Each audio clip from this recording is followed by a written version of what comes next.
बिस्मिल्लाहिर्रहमानिर्रहीम नहमदुहु नसल्ली अला रसूलिल करीम। नाज़रीन इकराम, आज हमारी वर्कशॉप का मौजू है जॉइंट पेन। और जॉइंट पेन तीन तरह के होते हैं। एक बैकिक यानी कमर का दर्द वजह ज़ोहर, और मोनोआर्थराइटिस और पॉलीआर्थराइटिस। हम अपनी इस वर्कशॉप की इब्तिदा बैकिक से करेंगे। कमर का दर्द बेसिकली बहुत सारे कमर के दर्दों में ये ज़रूरी नहीं है कि कमर का दर्द मोहरों का दर्द ही हो या सियाटिका ही हो या स्पॉन्डिलाइटिस हो। कमर का दर्द बेसिकली जितने भी कमर के हमारे कंटेंट्स हैं, जिसमें किडनी है और पेल्विक डिसऑर्डर्स हैं,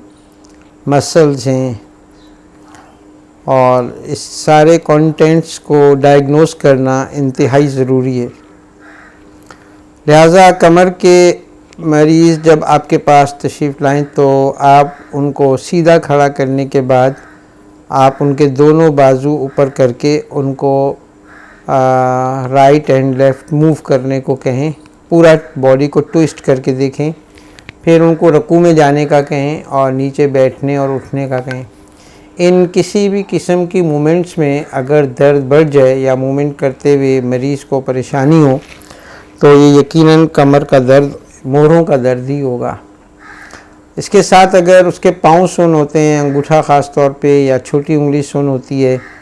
और उसका कमर का दर्द नीचे टांग की तरफ रेडिएट करता है तो यकीनन ये कमर का दर्द ही होगा। इसके साथ अगर कमर का दर्द में ये सिम्टम ना मिलें बल्कि पेशाब में जलन, पेशाब में तकलीफ़ या गुर्दे में पत्थरी की शिकायत की वजह से भी कमर में दर्द हो सकता है। इसके अलावा मोस्टली जो 90% पेशेंट हमारे पास कमर के दर्द के आते हैं वो मस्कुलर स्पाज्म के होते हैं, मस्कुलर रिजिडिटी के होते हैं, जिसमें कि एसिड डेपोजिशन डिजीज़ जो हैं वो देखने में आती हैं। तो कमर के दर्द के साथ एसोसिएटेड साइंस जो हैं वो आपको एक चेक लिस्ट के तौर पे देखना ज़रूरी है कि कमर के दर्द के साथ मरीज़ को वेट लॉस तो नहीं है, बुखार तो नहीं है, उसको कमर के दर्द में कहीं सुर्खी या कोई स्पाज्म या कोई किसी किस्म का सोजिश या उसकी रेडनेस तो नहीं है। दर्द जो है वो दिन में ज़्यादा होता है या रात में ज़्यादा होता है, टांग की तरफ रेडिएट करता है या नहीं करता, यूरिनरी डिसऑर्डर्स कुछ हैं या नहीं है, और कमर की दर्द के मकाम पे या पैरों में या कहीं पे भी एसोसिएटेड जगहों पर सुनपन की शिकायत या नमनेस की शिकायत है या नहीं है। इन सारी चीज़ों को, इन कॉजेज़ को चेकलिस्ट के तौर पे आपको एवेल्यूएट करना है। और जैसा कि आप देख रहे हैं 10 के करीब अमराज ऐसे हैं जिसमें कमर का दर्द जो है वो मुश्तरका तौर पर पाया जाता है। एक तबीब के इंतहाई अहम ज़िम्मेदारी है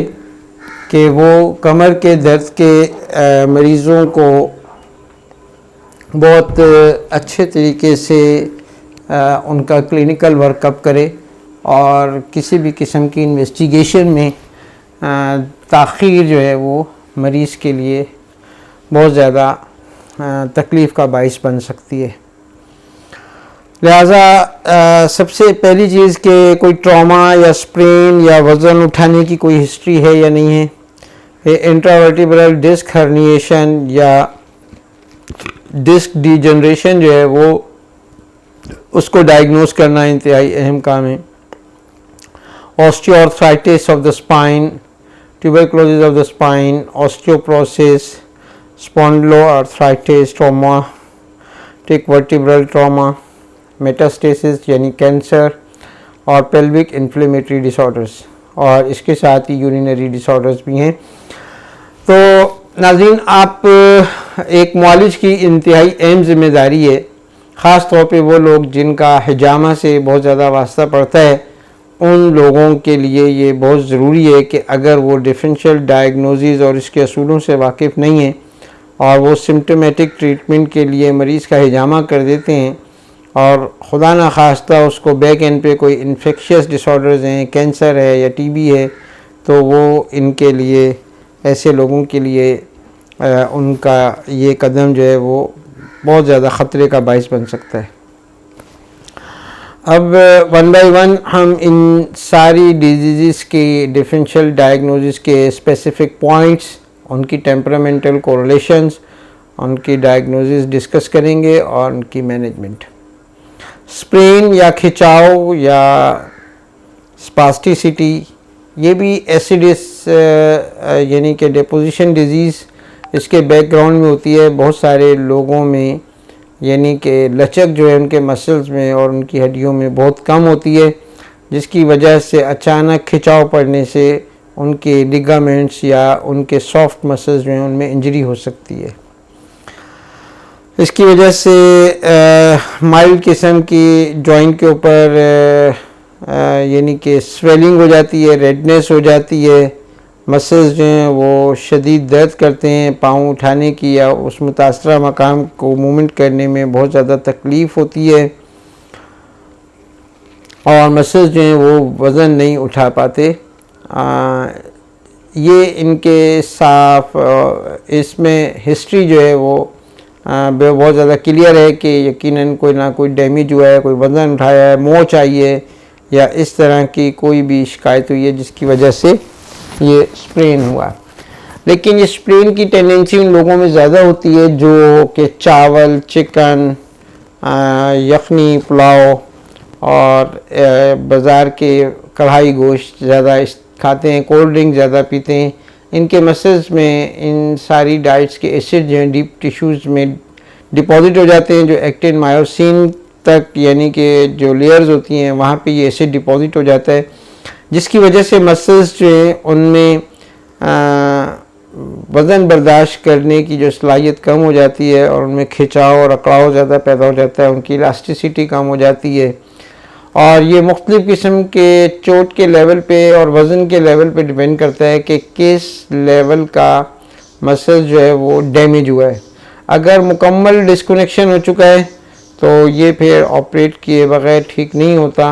और माइल्ड टीयर्स को हम मुख्तलिफ़ किस्म के ज़मात के ज़रिए से और सर्कुलेशन बढ़ा के मरहम यानी कि ज़माद उश्क है या ज़माद जदवार है, इस तरह के ज़मात का मसाज करके और पट्टी बांध के या हल्दी और दूध और मैदा का एक मुरक्कब बना लें और उसको दूध में थोड़ा सा गूंद लें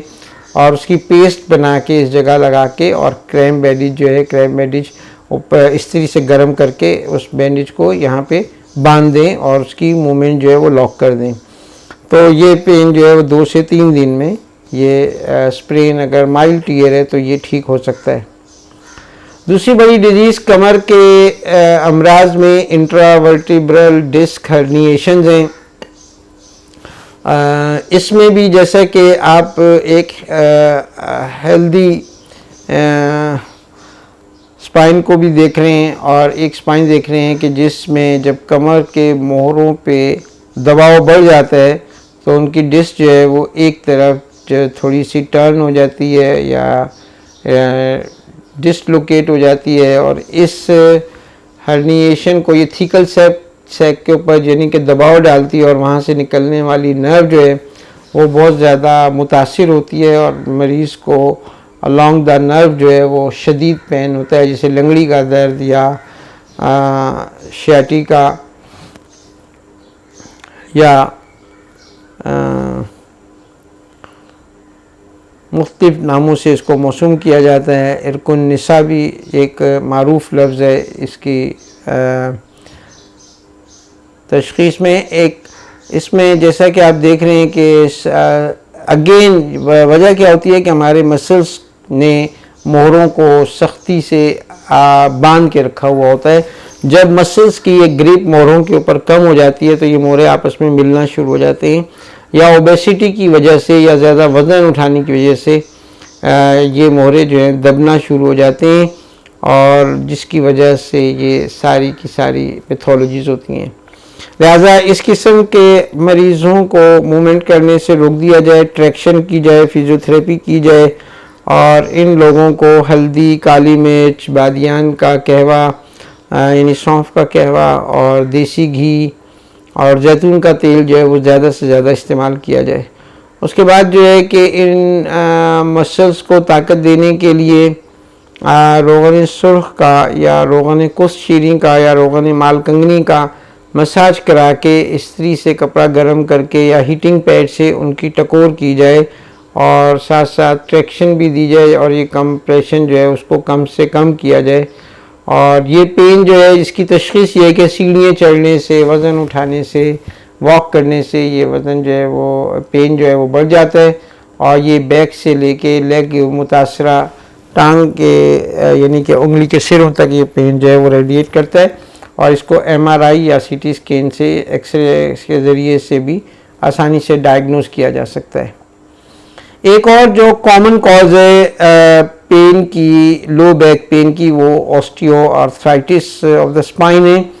ऑस्टियोआर्थराइटिस में जो पेरिओस्टियम है हमारी और जो कार्टिलेज है जैसे नी जॉइंट में, हम आगे चल के डिस्कस करेंगे, ये डैमेज होती चली जाती है और ये एनेमलिंग जब जितनी कम होती है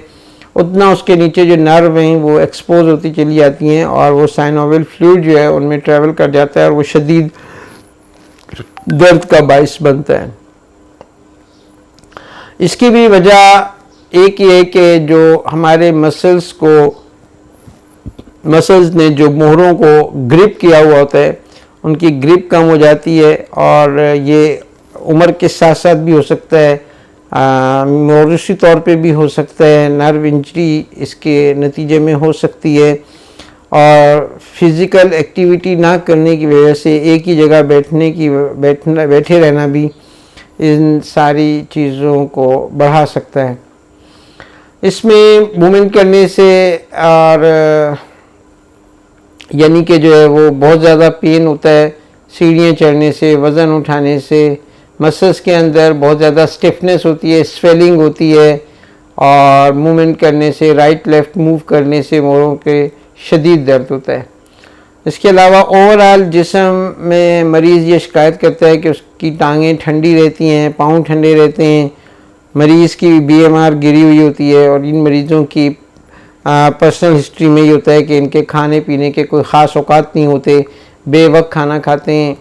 और बेतरतीबी चीज़ें खाने की वजह से ग्रुप A की डाइट यानी ग्रुप डाइट A1 और 2 का ज़्यादा इस्तेमाल करना इस मर्ज़ का बाइस है, जिसमें चिप्स हैं, पकोड़े हैं, समोसे हैं, तली हुई चीज़ें हैं, मोस्टली वो चीज़ें जो ड्राइनेस, बायोलॉजिकल इफ़ेक्ट के बाद से ड्राइनेस रखती हैं या सौदावी मिजाज की चीज़ें का बहुत ज़्यादा इस्तेमाल जो है वो इन अमराज का बाइस बनता है। लिहाजा इस किस्म के मरीज़ों को चावल, चिकन, ठंडा पानी, खट्टी चीज़ें जो हैं वो आप सख्ती से बंद कर दें, हल्की हल्की एक्सरसाइजेस करवाएं। ग्रेड 4 में ऑपरेशन करना फिर लाजमी हो जाता है क्योंकि मुकम्मल यानी कि जो है ना मरीज़ की यानी कि नर्व्स जो हैं वो उनको डिस्कनेक्ट होने का ख़तरा होता है। ट्यूबरकुलोसिस ऑफ द स्पाइन ये एक और कॉज है कमर के दर्द की। इसमें मरीज़ लेट स्टेज में आपको लेटा हुआ मिलेगा, बिल्कुल स्ट्रेट मरीज़ लेटा हुआ होगा। उसकी पास्ट इलनेस में इंटेस्टाइनल ट्यूबरकुलोसिस की हिस्ट्री या पल्मोनरी ट्यूबरकुलोसिस की हिस्ट्री भी मिल रही होगी और ड्राई कफ की हिस्ट्री होगी। शाम में हल्का सा बुखार होगा, उसका चेहरा सुर्खी माइल होगा और उसको हल्का हल्का पसीना आने की शिकायत होगी।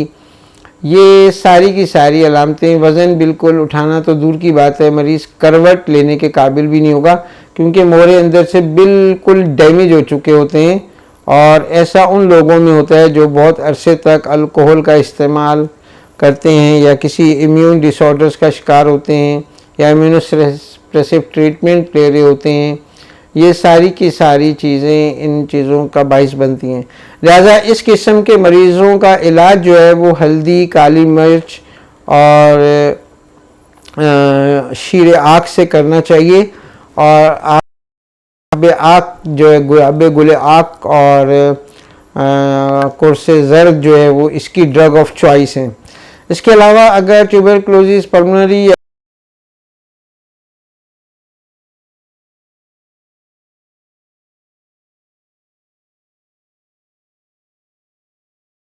और इन लोगों की इम्यूनिटी स्ट्रॉन्ग करने के लिए लबूब सगीर या लबूबात का इस्तेमाल